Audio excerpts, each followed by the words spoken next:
Wow, top Marco top. Pep Guardiola catat 250 kemenangan tercepat, kalahkan rekor Sir Alex Ferguson. Luar biasa. Inilah alasan mengapa Manchester City wajib datangkan Kvaratskhelia dari PSG. Manchester City dikenal sebagai klub yang terus mencari penyempurnaan. Top Marco top. Haaland lagi. Brentford versus Manchester City. Haaland menangkan The Citizen 1-0. Asa juara masih terbuka.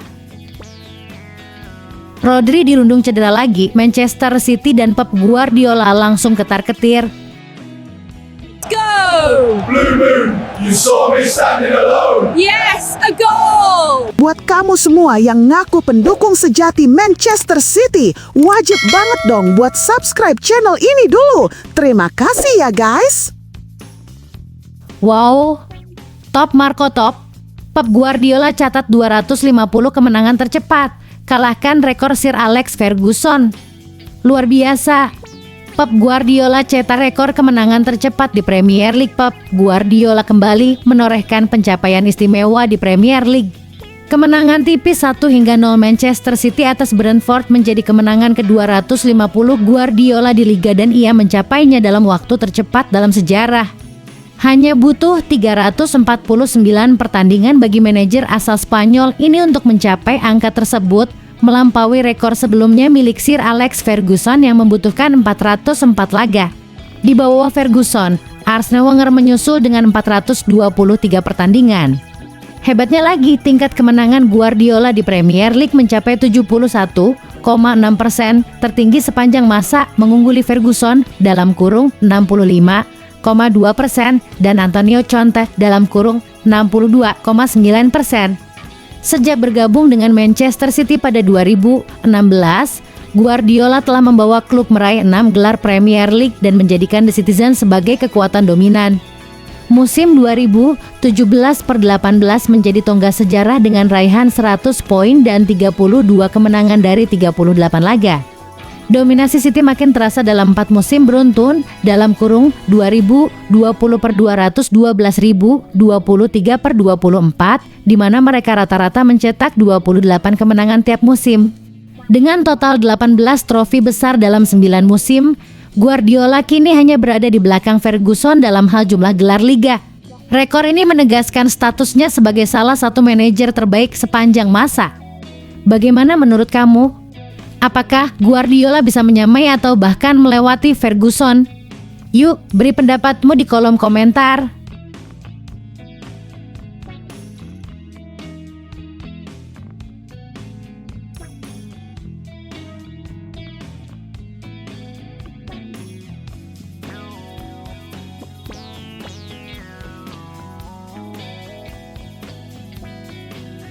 Inilah alasan mengapa Manchester City wajib datangkan Kvaratskhelia dari PSG. Manchester City dikenal sebagai klub yang terus mencari penyempurnaan. Meski sudah memiliki deretan winger top, ada satu nama yang patut dipertimbangkan, Kvaratskhelia. Pemain asal Georgia ini tampil impresif bersama Paris Saint-Germain dan potensinya bisa menjadi aset berharga bagi The Citizens. Sejak bergabung dengan PSG awal 2024, Kvaratskhelia cepat beradaptasi. Ia mencetak 7 gol dan 5 assist dalam 25 laga di semua kompetisi musim 2024/25. Di Liga 1, ia tampil konsisten dalam 13 laga dengan akurasi tembakan dan dribbling yang jadi sorotan. Penampilannya saat PSG menang 4-0 atas Atalanta di Liga Champions menunjukkan ia siap tampil di panggung besar. Musim ini ia mencatat lebih dari 1.600 menit bermain dengan akurasi umpan mencapai 88%. Ini membuktikan bahwa ia bukan sekadar winger cepat, tapi juga paham alur permainan, cocok dengan filosofi Pep Guardiola. Di timnas Georgia, Kvaratskhelia mengoleksi 17 gol dari sekitar 40 caps, menunjukkan mentalitas dan kepemimpinannya. Ia juga fleksibel, bisa bermain di sisi kiri maupun kanan, cocok untuk rotasi City di berbagai kompetisi. Dengan usia muda dan pengalaman di level tertinggi, Kvaratskhelia adalah investasi jangka panjang yang sangat menjanjikan. Bagaimana menurut kamu, apakah City sebaiknya merekrut Kvaratskhelia? Yuk tulis pendapatmu di kolom komentar.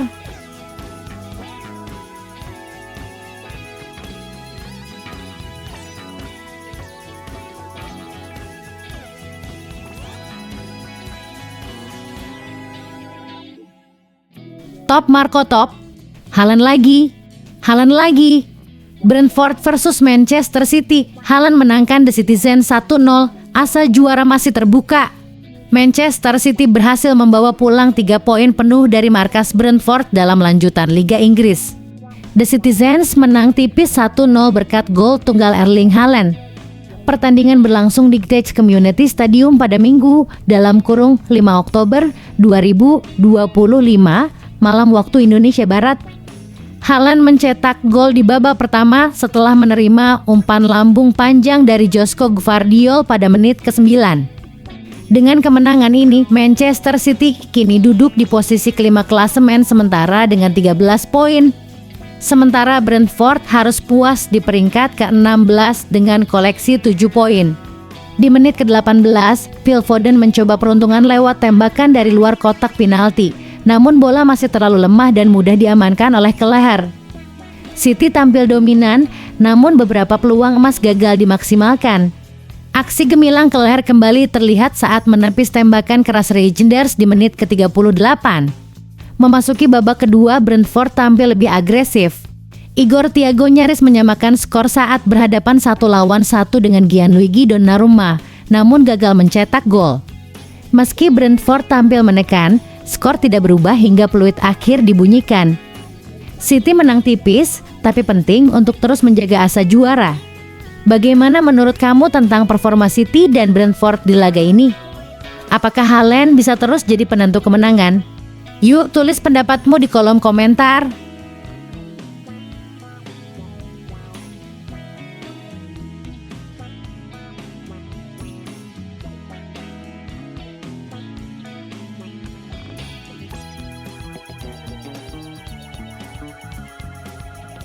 Rodri dirundung cedera lagi, Manchester City dan Pep Guardiola langsung ketar-ketir. Manchester City dibuat was-was setelah Rodri kembali mengalami cedera dalam laga kontra Brentford di Premier League Minggu (5 Oktober 2025) malam waktu Indonesia Barat. Gelandang andalan The Citizens itu hanya bermain selama 20 menit sebelum ditarik keluar oleh Pep Guardiola. Kondisi ini langsung menghidupkan alarm bahaya di Etihad Stadium. Rodri sebelumnya sempat absen panjang akibat cedera ACL dan baru dinyatakan pulih penuh. Namun, kabarnya kondisi fisiknya belum sepenuhnya stabil dan sesekali masih merasakan nyeri. Guardiola berharap cederanya kali ini tidak serius dan Rodri hanya akan absen 2 hingga 3 pekan. Saat ditarik keluar, ia tampak kesakitan sambil memegangi hamstring. Ia pun digantikan oleh Nico Gonzalez, sementara wajah kecewa tak bisa disembunyikan dari Rodri. Ini cedera otot, kata Guardiola kepada Sky Sports. Kami sudah berusaha menjaganya, tapi ini adalah risiko yang harus kami hadapi. Sebelumnya, Guardiola sempat dikritik karena menarik keluar Rodri lebih awal dalam laga melawan AS Monaco di Liga Champions. Namun, kini alasannya menjadi jelas. Saya benar, bukan? Ucap Guardiola sambil tersenyum. Kami hanya memberinya 6.065 menit untuk menjaga kondisinya. Rodri sendiri menenangkan fans dengan mengatakan bahwa cedera yang dialaminya tidak terlalu parah. Saya merasakan sedikit tarikan di hamstring, tapi tidak seburuk yang dikhawatirkan, ujarnya. Apakah kamu setuju keputusan Guardiola sudah tepat dalam mengelola menit bermain Rodri? Atau justru City terlalu bergantung padanya? Yuk tulis pendapatmu di kolom komentar.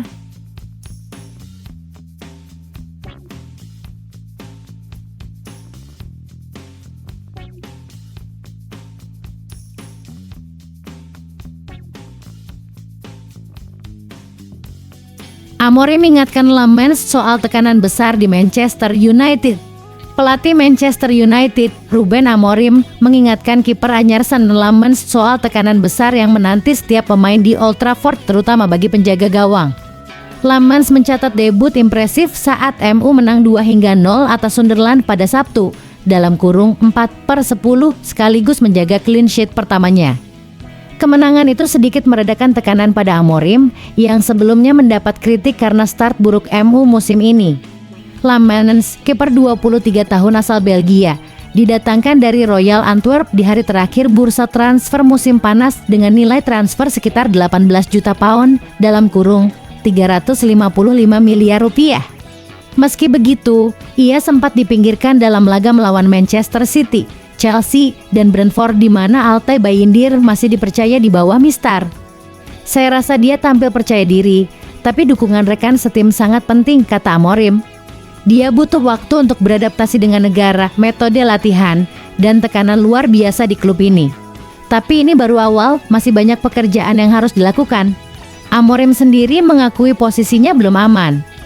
MU yang musim lalu finish di posisi ke-15, kini perlahan naik ke papan tengah setelah meraih 3 kemenangan beruntun di kandang. Gol dari Mason Mount dan Benjamin Sesko memastikan kemenangan atas Sunderland. Konsistensi di laga tandang sekarang jadi kunci. Para pemain bilang mendukung saya, tapi itu harus dibuktikan lewat aksi nyata di lapangan, tegas Amorim. Menurut kamu, apakah Lamens bisa jadi kiper masa depan MU? Dan mampukah Amorim mempertahankan posisinya musim ini?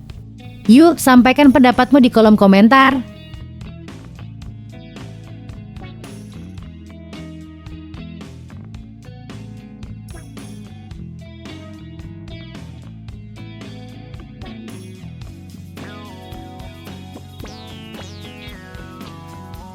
Cerdik.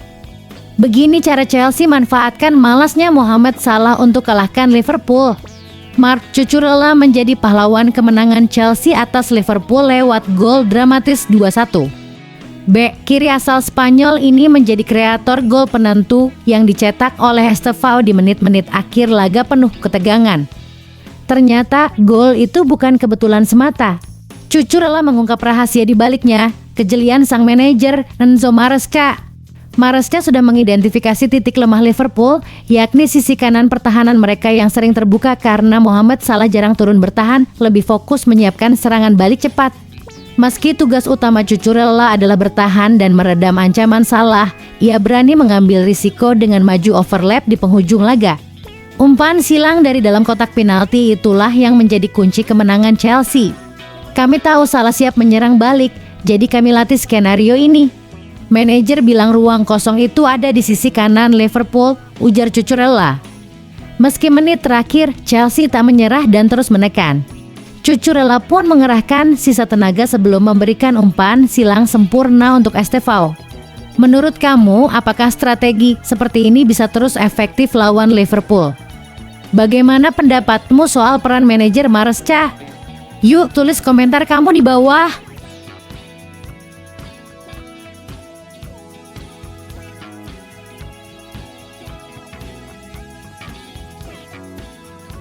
Cedera parah, Kapten Arsenal bakal istirahat lama.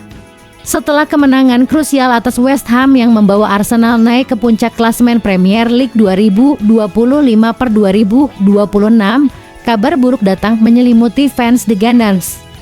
Kapten Martin Odegaard dipastikan mengalami cedera serius pada lutut kirinya. Odegaard yang dipercaya Mikel Arteta sebagai starter terkapar di babak pertama usai benturan dengan Crescencio Summerville. Meski mencoba melanjutkan pertandingan, akhirnya ia digantikan Martin Zubimendi karena cedera yang tak bisa dianggap remeh. Arteta sendiri mengonfirmasi kondisi Odegaard kurang baik. Sang gelandang harus berjalan menggunakan pelindung lutut, indikasi cedera ligamen kolateral medial dalam kurung MCL yang cukup parah. Martin akan terus dinilai dan dirawat selama jeda internasional ini. Kami berharap dia bisa kembali secepat mungkin, ujar pernyataan resmi Arsenal. Selain Odegaard, Arsenal juga tengah menanti kabar tentang Declan Rice yang mengalami masalah punggung dan sedang menjalani pemeriksaan medis. Apakah kamu yakin Arsenal bisa tetap kuat tanpa dua gelandang kunci ini? Bagaimana menurutmu strategi Arteta ke depan? Yuk, bagikan pendapatmu di kolom komentar.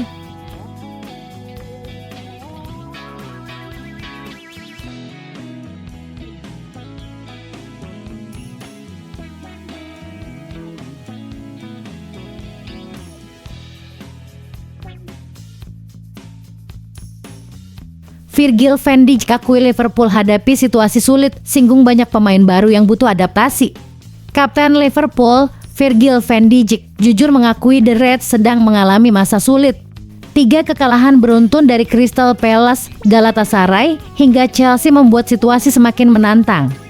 Salah satu penyebab utama menurut Van Dijk adalah banyaknya pemain baru yang masih butuh waktu untuk beradaptasi. Tidak mudah mengurai semua masalahnya, tapi masa adaptasi pemain baru jelas berperan besar, ujar Van Dijk, seperti dikutip Liverpool Echo. Ia menambahkan, fokus sekarang adalah membalikan keadaan, menjaga konsistensi, dan memperbaiki lini pertahanan. Van Dijk juga berharap dukungan penuh dari para fans agar tim bisa bangkit. Kami sangat butuh dukungan kalian, biasanya Liverpool selalu bisa keluar dari masa sulit, katanya. Faktanya, Liverpool memang melakukan perombakan besar di bursa transfer musim panas dengan mendatangkan Florian Wirtz, Jeremy Frimpong, Milos Kerkez, dan lain-lain. Salah satunya, Florian Wirtz masih belum menunjukkan performa sesuai harga mahalnya, yakni 115,5 juta pound sterling. Wirtz mengakui tekanan besar yang ia rasakan dan terus berusaha keras.